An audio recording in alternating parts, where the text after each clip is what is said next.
Halo anak-anak, selamat hari Minggu. Sekarang kita mau kembali beribadah kepada Tuhan. Tapi tentu harus diawali dengan sikap yang semangat untuk memuji Tuhan, merenungkan firman Tuhan, dan kita mau bersama-sama bertumbuh menjadi murid-murid Kristus yang mengasihi Tuhan, melakukan firman. Yuk sekarang kita mau bangkit berdiri. Kita mau nyanyikan satu pujian yang mengatakan, kasih Yesus indah-indah, oh indah, lebih indah dari pelangi, lebih indah dari bintang di langit, bahkan lebih indah dari bunga di taman.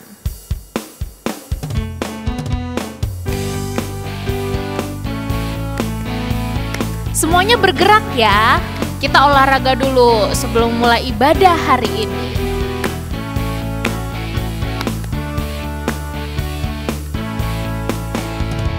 Kasih Yesus indah-indah, oh indah. Kasih Yesus indah-indah, oh indah. Sekali lagi, kasih Yesus indah, oh indah. Kasih Yesus indah-indah, oh indah. Kasih Yesus indah-indah, oh indah.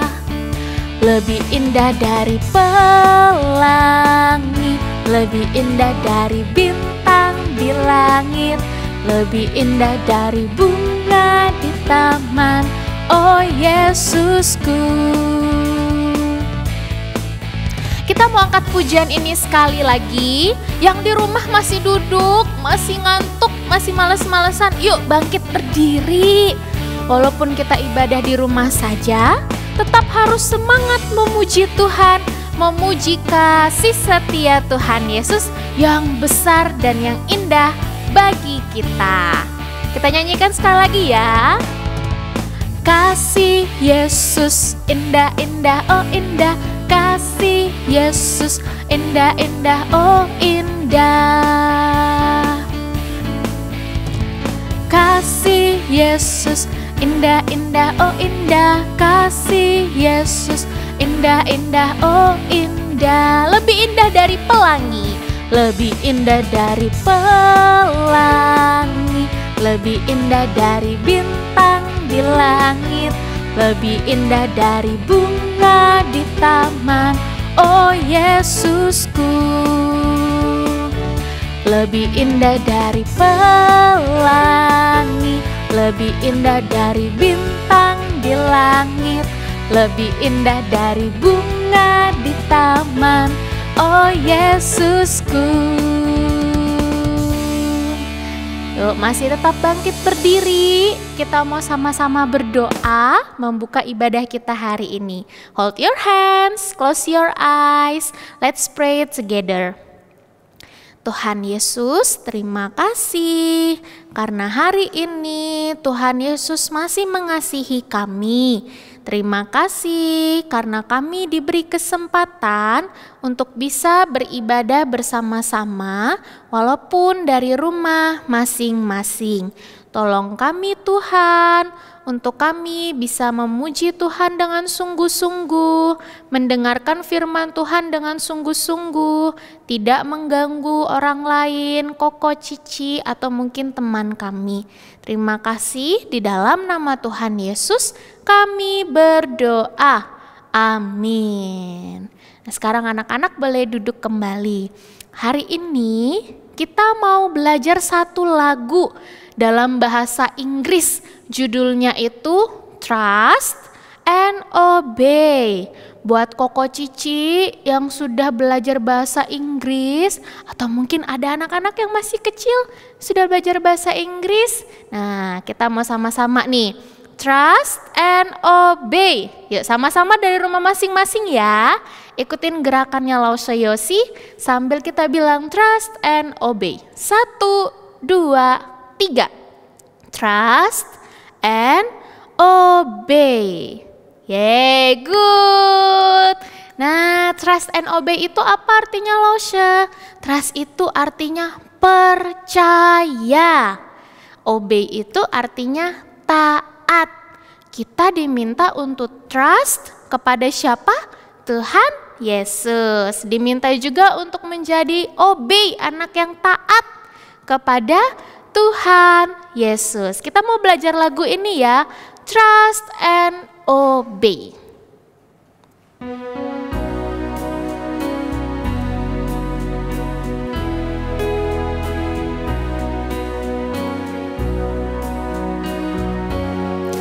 When we walk with the Lord in the light of His word, what a glory He sheds on our way. While we do His good will, He abides with us still, and with all who will trust and obey. Trust and obey, for there's no other way to be happy in Jesus but to trust and obey. Sekarang kita mau nyanyikan pujian ini pakai gerakan yang tadi sudah Yosi tunjukkan. Anak-anak belajar gerakan ini, semoga kita menjadi anak-anak yang percaya kepada Tuhan Yesus dan taat melakukan firman-Nya. Trust and obey.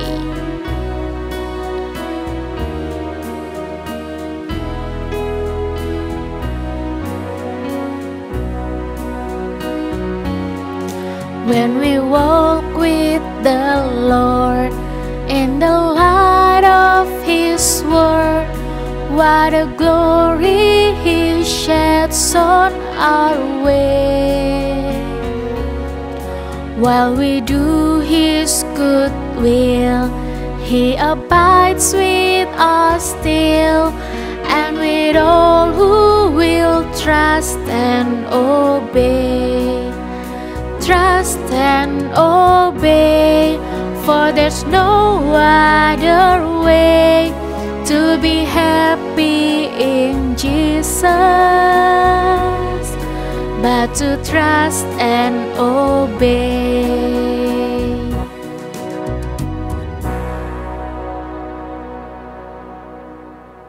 Adik-adik yang terkasih di dalam Tuhan, firman Tuhan hari ini terambil dari kitab Daniel pasal yang pertama.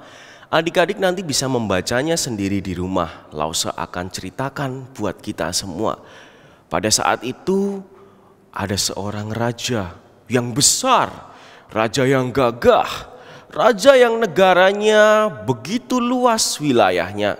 Namanya Raja Nebukadnezar. Suatu hari Raja Nebukadnezar ini berniat menyerang Yehuda. Yehuda adalah tempat di mana orang-orang Israel itu tinggal. Nah, hari itu Yehuda diserang. Semua orang ditawan dan dibawa ke negeri Babel. Tidak terkecuali peralatan-peralatan yang ada di bait Allah di Yerusalem pun dibawa semuanya ke negeri Babel. Semua orang berada di dalam pembuangan, termasuk orang-orang yang pandai, orang-orang yang pintar, semuanya dibawa.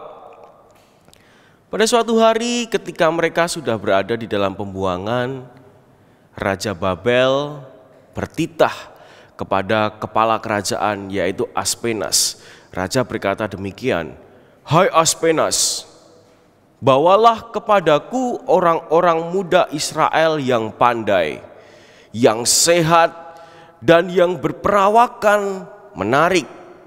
Bawalah semua kepadaku, supaya mereka bekerja di istanaku dan menjadi anak buahku." Mendengar titah itu, Aspenas lalu mencari ke seluruh penjuru Babel untuk menemukan orang-orang yang dimaksud raja.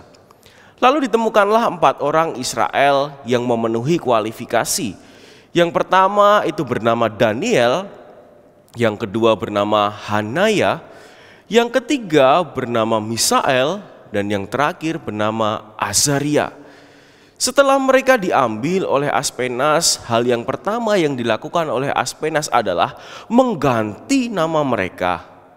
Daniel diganti namanya menjadi Beltsazar, Hanaya namanya diganti menjadi Sadrah, Misael namanya diganti menjadi Mesah, dan Azaria namanya diganti menjadi Abednego. Keempat orang ini kemudian dibawa ke istana Babel. Lalu raja menginginkan mereka supaya mereka dididik menurut hikmat dari bangsa Babel. Dan tidak hanya demikian, raja pun menginginkan mereka diberi makan yang layak, diberi makan sama seperti apa yang dimakan raja, dan diberi minum sama seperti apa yang diminum raja. Tetapi mereka berempat tidak mau. Mereka berkata bahwa kami orang Yahudi, kami orang Israel, kami tidak boleh makan apa yang dimakan oleh tuanku raja. Mengapa demikian? Karena orang Yahudi atau orang Israel memiliki aturan-aturan tertentu di dalam kitab hukum Taurat mereka, termasuk soal makanan. Dan yang dimakan oleh Raja Babel tidak boleh dimakan oleh mereka. Jadi mereka menolak.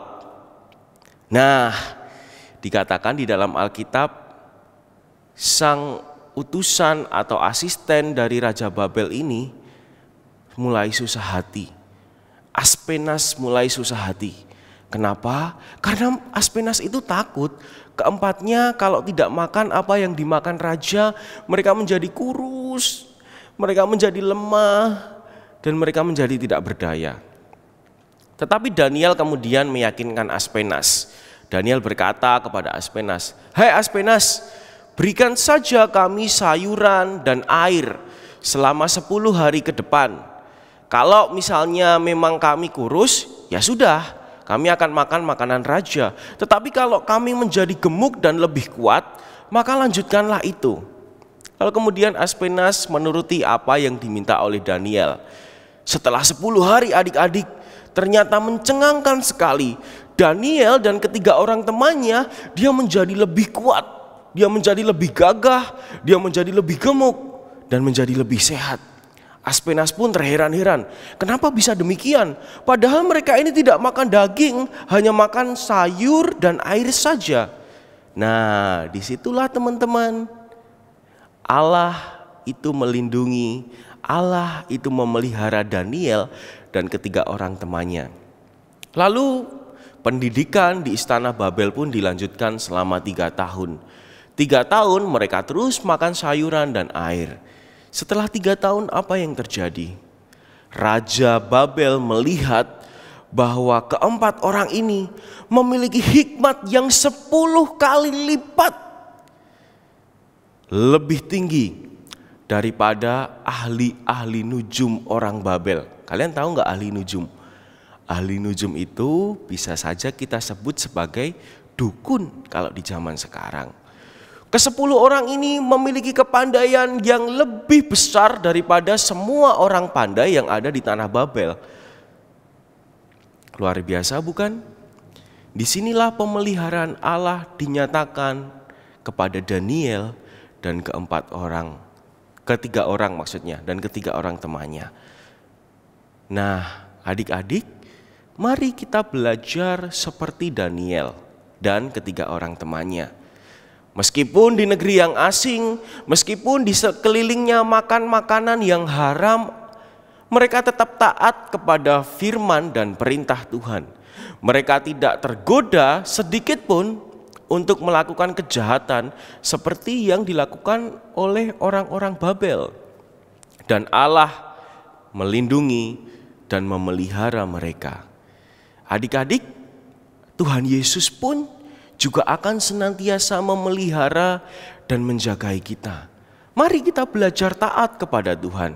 Misalnya nih, kalau di sekolah teman-teman kalian mendorong kalian untuk melakukan tindakan yang tidak baik, misalnya nyontek, misalnya membuli teman atau berkata-kata kotor, jangan lakukan itu. Ingatlah firman Tuhan.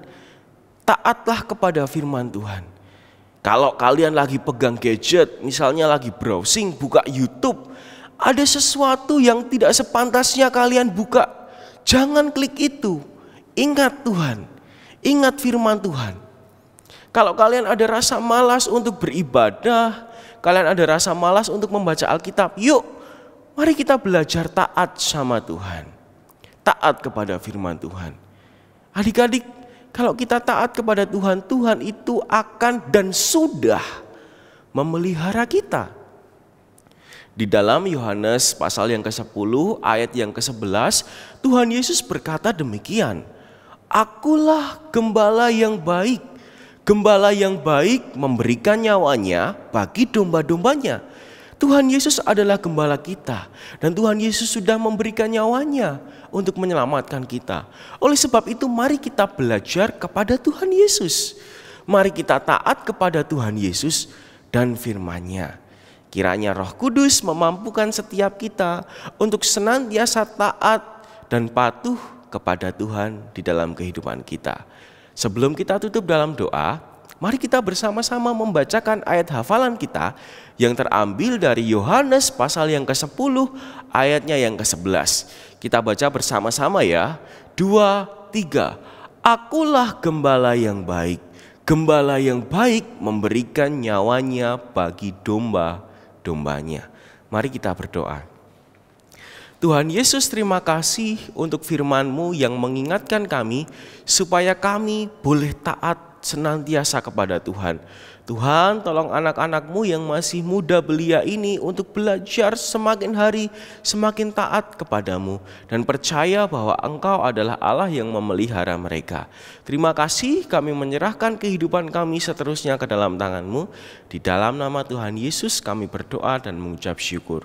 Amin. Nah, tadi kita sudah mendengarkan cerita tentang seorang laki-laki, seorang pemuda yang bernama Daniel. Daniel tadi dikatakan oleh Lausa Yahya adalah anak yang taat. Dia taat kepada Allah yang sudah mengasihi dia. Dan kita sebagai anak-anaknya juga harus menjadi anak-anak yang taat. Taat kepada Tuhan Yesus, taat melakukan firman-Nya. Sekarang kita mau sama-sama memberikan persembahan. Seperti biasa, Lausa Yosi ingatin lagi, persembahan bisa diberikan dengan 2 cara. Yang pertama, disiapkan di dalam amplop, atau yang kedua, minta tolong papa atau mama untuk transfer ke rekening yang ada di layar. Oke, sambil kita mempersiapkan persembahan, kita mau nyanyikan satu pujian. T-A-A-T, taat. Saya mau taat. Saya mau taat kepada Tuhan Yesus, Papa Mama, sebab saya mau menjadi seperti Tuhan Yesus.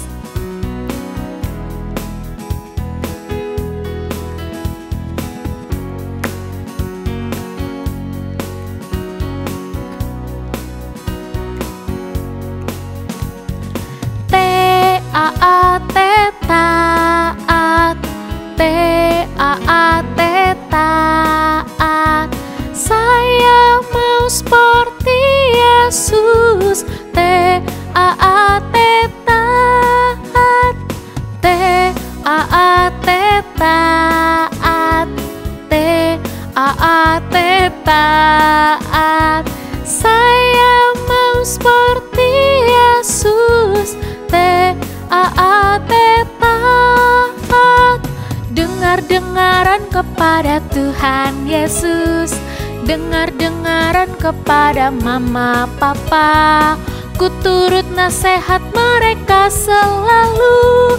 T-A-A-T, taat.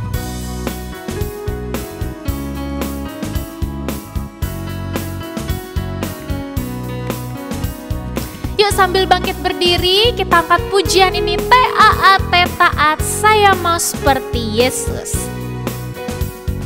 T-A-A-T, taat.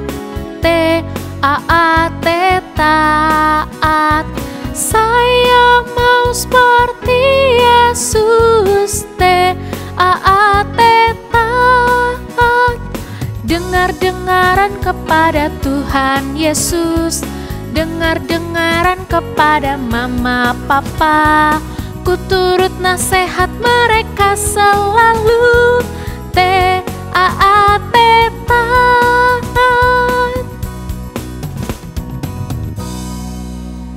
Sekarang kita berdoa ya. Mari kita berdoa. Tuhan Yesus, sekarang kami sudah membawa persembahan kami sebagai bentuk ucapan syukur kami atas kasih setia Tuhan. Berkati persembahan ini Tuhan, berkati orang-orang yang akan mengelolanya supaya dipakai hanya untuk kemuliaan nama Tuhan. Di dalam nama Tuhan Yesus kami berdoa. Amin. Murid Kristus mengasihi Tuhan, melakukan firman. Yes, sampai bertemu minggu depan. Tuhan Yesus memberkati.